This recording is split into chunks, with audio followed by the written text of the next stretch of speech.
நாகை மாவட்டம் திருமருகலில் 7 வயது உறவினர் சிறுமியுடன் ஆற்றங்கரையில் விளையாடிக் கொண்டிருந்த 4 வயது சிறுவன் கவியரசன் ஆற்றில் தவறி விழுந்து உயிரிழந்தார்.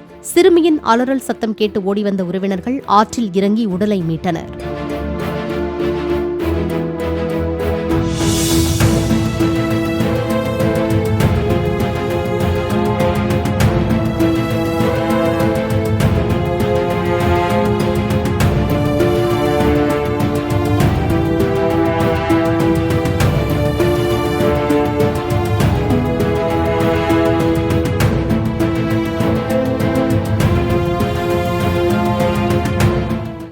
பிளே ஸ்டோர் மற்றும் ஆப் ஸ்டோரில் இருந்து பாலிமர் செயலியை QR கோடு மூலம் பதிவிறக்கம் செய்யுங்கள்.